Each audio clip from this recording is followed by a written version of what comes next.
This week, we're going to consider that being with God is not always a smooth experience.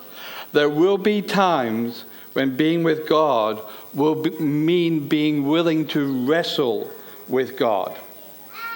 And the key text for wrestling with God is the story of Jacob, the schemer, the grandson of Abraham, the son of Isaac, the man who became Israel, the patriarch from whom the people of God took their name, and it's the 12 sons of Israel, the man who become the 12 tribes of Israel, the nation. And the point at which Jacob gains his new name, Israel, is told in the story in Genesis chapter 32 and focuses on Jacob's wrestling with God. So Genesis 32, verse 22. The same night, he got up and took his 2 wives, his 2 maids, and his 11 children, and crossed the ford of the Jabbok. He took them and sent them across the stream, and likewise everything that they had. Jacob was left alone, and a man wrestled with him until daybreak. When the man saw that he did not prevail against Jacob, he struck him on the hip socket, and Jacob's hip was put out of joint as he wrestled with him. Then he said, "Let me go, for the day is breaking." But Jacob said, "I will not let you go unless you bless me." So he said to him, What is your name?" And he said, "Jacob." Then the man said to him, "You shall no longer be called Jacob, but Israel, for you have striven with God and with humans and have prevailed." Now, it helps to know a little Hebrew at that point, because the names are given with significance. And so when he says, "You shall no longer be called Jacob," he's referring to Jacob as the grasper, the one who, the twin who comes out the womb second and is grasping the heel of his older brother. And not only was he grasping at this point of birth, but in his life he was a grasper. And he's told, "You shall no longer be called Jacob, the grasper, but you will be called Israel, the one who strives with God." So he goes from being a grasper to the one who will strive with God. "For you have striven with God and with humans, and you have prevailed." Then Jacob asked him, "Please tell me your name." But he said, "Why is it that you ask my name?" And there he blessed him. So Jacob called the place Peniel. Peniel means the face of God. So he calls this place the face of God, Peniel, saying, "For I have seen God face to face, and yet my life is preserved." The sun rose upon him as he passed Peniel, limping because of his hip. Therefore, to this day, the Israelites do not eat the thigh muscle that is on the hip socket, because he struck Jacob on the hip socket at the thigh muscle. So this story is told and retold by the people of Israel as the defining story of how they became Israel. Abraham, the first patriarch, is promised by God that he would be the father of a great nation. Abraham has Isaac. Isaac has Esau and Jacob. Jacob becomes Israel. And this story is told and retold. Remember that at this point of time, as we go, 3,500 years into the past, these things are not written down. They are stories that are told and retold. And so it would have been easy for that story to fall away. But we have it today, and it ends up being written down because it was told over and over. Jacob told it to his children, who told it to their children, who told it to their children, because the story tells something significant about who they are as Israel. Why are we called Israel? Who are we as the people of God? And the answer is, let me tell you the story about great-grandfather Jacob, who was a grasper. But he wrestled with God, and he prevailed, and he saw God's face. And we became Israel. We became a nation. We became the people of God. This is who we are. We are people who wrestle with God and see his face. And it is not just Israel, it's not just Jacob becoming Israel who wrestles with God. It is a story told and retold all the way through the biblical accounts. Think of Hannah, who is unable to have a child. And each year she would bitterly weep before God, praying that she would be given a son. And this story is told in 1 Samuel chapter 1, which is a bit of a giveaway because she has a son and his name is Samuel. And he becomes a great prophet of Israel. But for years she had wept bitterly before God. And we often talk about Job. That's the other one with the J and the B. We often tell the story of Job, who was a man of great patience, who terrible things happened to him, and he refused to curse God, and he remained faithful. But if you go and read the story of Job, you'll see that in his patience, he spent a lot of time arguing with the people who were telling him that he could do better as a follower of God, but even arguing with God himself about the way in which he was being treated. We remember the story of Job as a man of patience, but he was also a man who wrestled with God. King David, the great psalmist, the one who wrote many of the songs that the people of God learned to sing. The man who wrote Psalm 23, "The Lord is my shepherd. I have everything I need."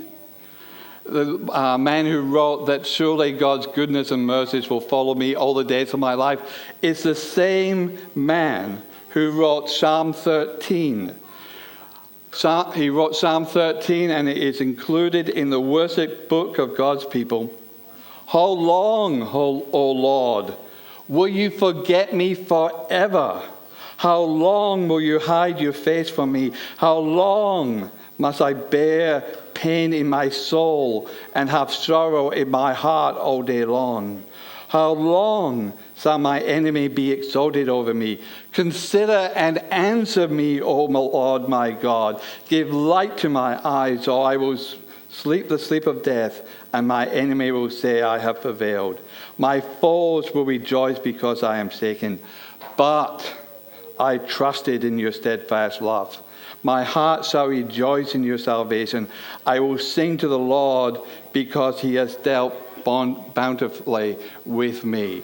A man who knows God's blessings, but who is prepared to wrestle with God and strive with him, and invites God's people to join him in song, praying, "How long, O Lord, will you forget me forever?" So we have people of God, we have the great king and the psalmist, but we also have the prophets. Jeremiah, one of the great prophets, is known as the weeping prophet. The weeping prophet because he was constantly striving with God and with God's people. And it got so bad that they gave him his old book, Lamentations, And if you read Lamentations, there's a good positive verse right in the middle, but you have to read through a lot of Lamentations and then a lot more Lamentations on the way out to get with that. God's people in the Old Testament, time and time again, wrestled with God. But that's not surprising because they are Israel. They are the ones who strive with God in order to see God's face. But this is not just something that happens in the Old Testament. It's something that pretty much happens all the way through, because Jesus himself is one who wrestles with God. I mean, Jesus, the Emmanuel, God with us, the one who reveals God to us. Jesus, in the Garden of Gethsemane, just days before he is crucified, is wrestling with God in the garden. And in Luke chapter 22 and verse 44, we read, "In his anguish, Jesus prayed more earnestly, and his sweat became like great drops of blood falling down on the ground." Jesus is wrestling with God about what lies before him. On the cross itself, Jesus continues to wrestle with God. "Eli, Eli, lama sabachthani," which is the Aramaic Hebrew, for my God, why have you forsaken me?" The very center of our faith is Jesus, and Jesus wrestles with God. We are the people who wrestle with God. And the Apostle Paul, perhaps the church's greatest theologian, he wrestles with God. You remember the story in 2 Corinthians chapter 12, in which he has a thorn in the flesh, something he doesn't explain what it is. But he has a thorn with the flesh, and as a great man of God who has been used in healings for other people, he prays to God that this would be removed from him, and God says, no. So being a good man of God, what does he do? He says, "That's okay, Lord, I'm happy. If you say no, that's fine with me." Well, no, he doesn't. He goes for the second time wrestling with God. And when again he gets no, he goes for a third time. He continues to wrestle with God until finally he hears God say to him, "Enough.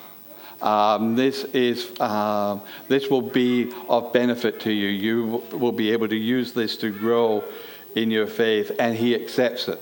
But he wrestled with God to get to that point. He doesn't just accept it right from the beginning. Paul, the apostle, doesn't just accept it from the beginning. He wrestles with God until he comes to a point of acceptance.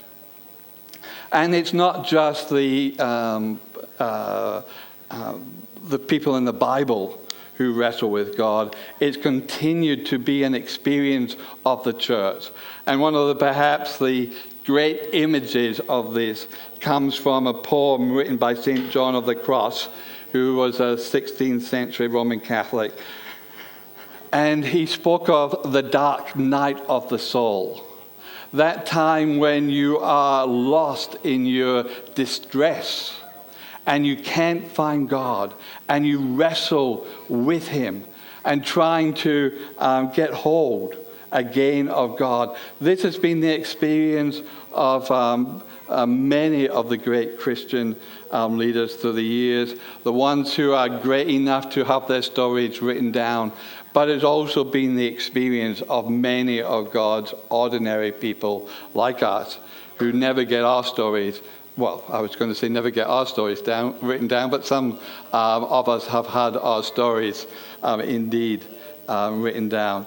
But it's a time to recognize that God's people wrestle with God.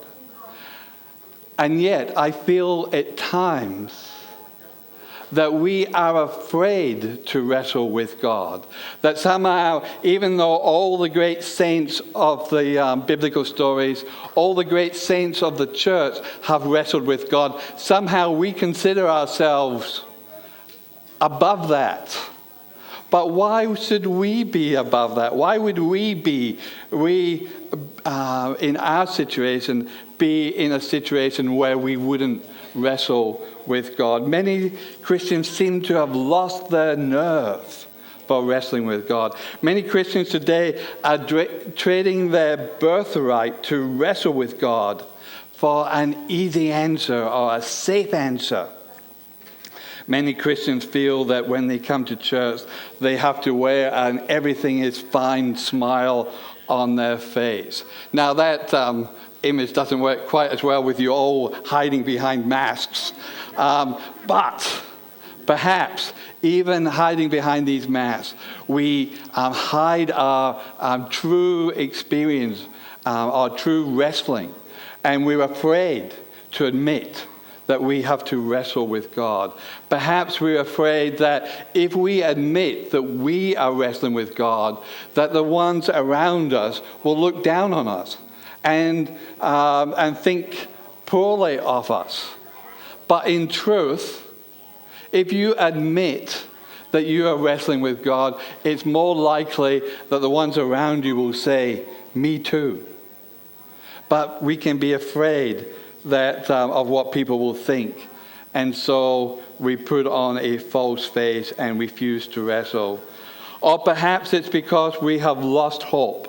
And we think that if there's no point in wrestling, that somehow nothing will happen, nothing will get better. And we've lost our hope. We've lost our trust that God indeed will act kindly towards us. There's a Christian author, Vanitha Risner, who's written a helpful article on wrestling with God. And she says that if you think about it, the healthy infant is the one who screams when it's hungry and wet. Because it knows that if it screams when it's hungry and wet, someone will come and deal with it. Someone will respond. It is the unhealthy infant, the one who may have been neglected, who will not scream when they're hungry and when they're wet, because they've learned that there's no point in screaming because no one will come. Healthy Christians scream when they are in pain and in suffering, because they know they will be heard. They don't have to go quiet, losing hope and trust. So I want to encourage us to have the courage to wrestle with God. And as I've been thinking about it, there are so many different ways in which, so many different issues that can cause us to wrestle with God. But I just want to quickly look at 4 headings that will allow us to perhaps start to think about the things that we might have reason to wrestle with God.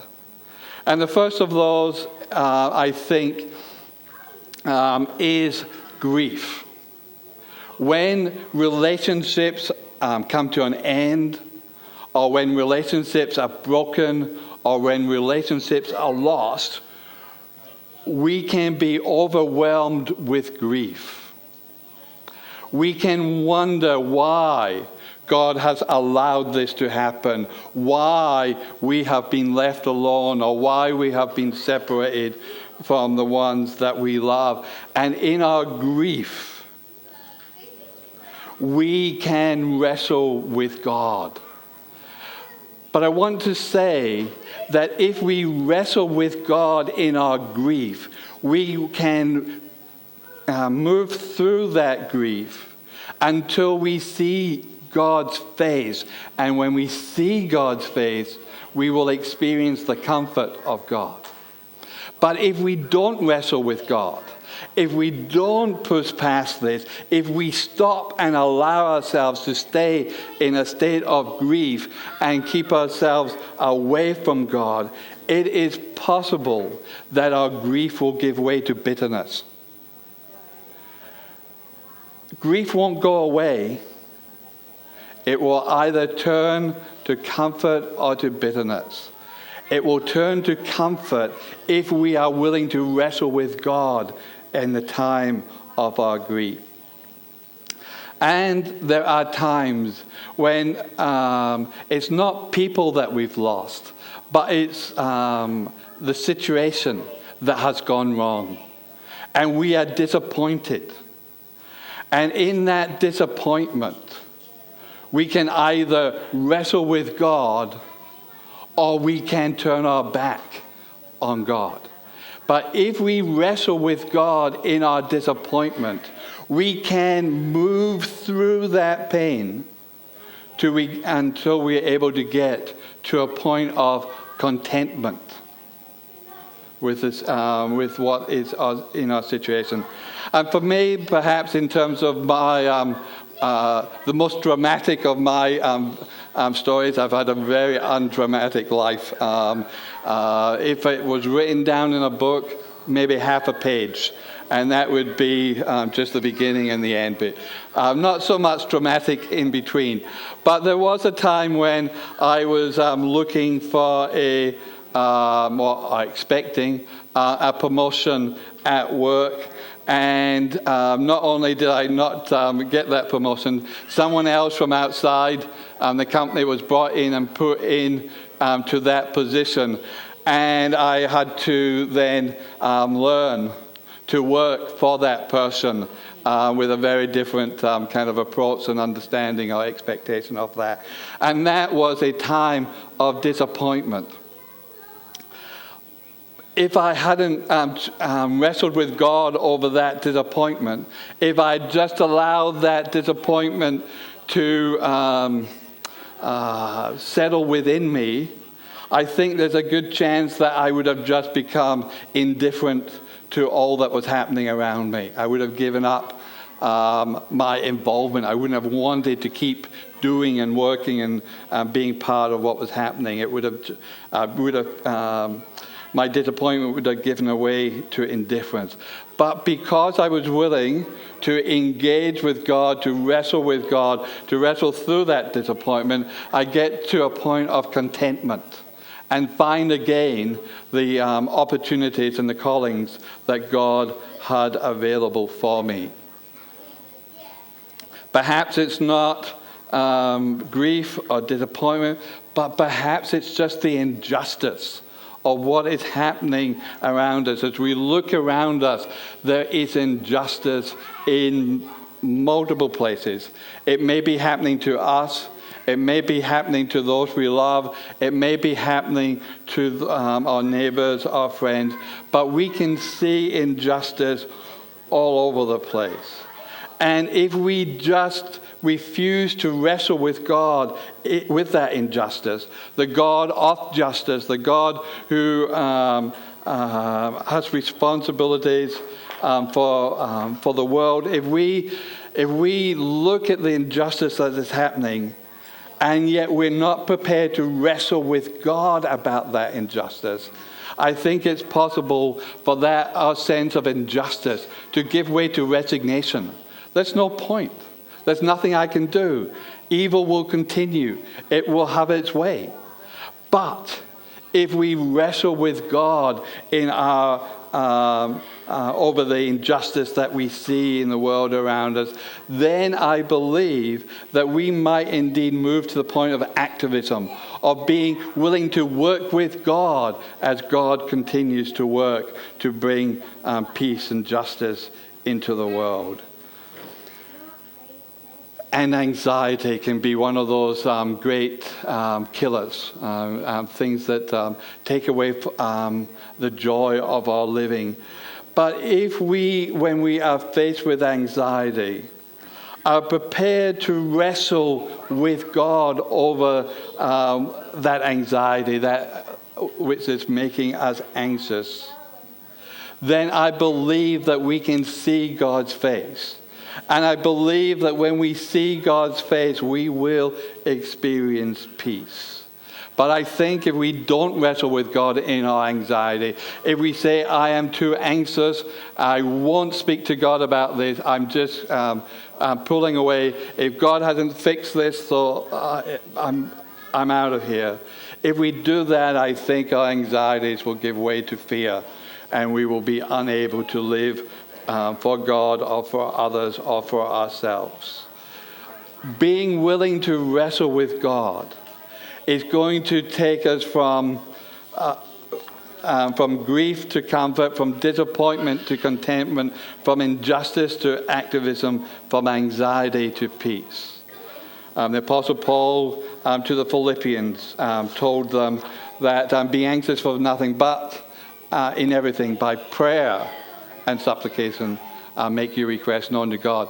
By prayer, not just prayer, simple, easy prayer, but prayer that wrestles with God. If you've been anxious, you know a simple prayer isn't going to be enough to deal with that. You've got to wrestle with that. You've got to wrestle with God if you're going to move through these times of anxiety to find peace. And when we wrestle with God, when we wrestle with God to the point of finding God's face, we will discover that there is an enormous impact upon us. Benitha says, wrestling in prayer is crying out to God, asking for what we need, holding nothing back. It is fighting with God, but it is grabbing hold of God, expecting him to answer, and refusing to let go or to look away. Now, Benitha makes a point that wrestling doesn't entitle us to demand the answer we want, but it is part of the process of asking, and it is part of the process in which God will give us the answer that is appropriate to our time and our situation. We need to be prepared to wrestle with God, but to do that, we have to be honest and we have to be open. Almost certainly, the first person you have to be honest with is yourself. To admit to yourself what it is that is really bothering you and why you are disappointed with God or angry with God or hesitant with God or whatever it is. It begins with honesty. And then in our honesty, we become open. And we become open with God. We need to be willing to admit our pain and our fears. How are you doing today? Fine. Well, I'm fine because I don't want to talk about it. The pain is too much. The suffering is too much. We've got to get to the point, at least with God. And I think if we get to that point with God, we can get to that point with one another. But at least with God, we have to get to the point where we are willing to be open, to admit our pain and to admit our fears. How do we wrestle with God? Well, I've got a good answer for that. There is no answer to that. There are no guidelines or rules for how you wrestle with God. It is personal. How I wrestle with God will not be how you wrestle with God. How you wrestle with God might not even be how your partner will wrestle with God. It is different. There are no rules to how we wrestle with God, except there's one rule. There's no rule, but there is one rule, and that rule is you don't stop wrestling until you see the face of God. You don't stop wrestling until you see the face of God. Because it is seeing the face of God that we experience the healing, the love, the restoration that we need. Jacob wrestled with God at Peniel and saw the face of God. And in seeing the face of God, he prevailed and he became Israel. The people of God are defined by their willingness to wrestle with God until they see his face.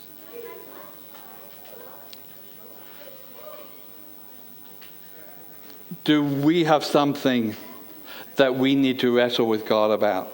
I gave 4 examples, but they might not be anywhere near what you need to wrestle with God about, or they might be.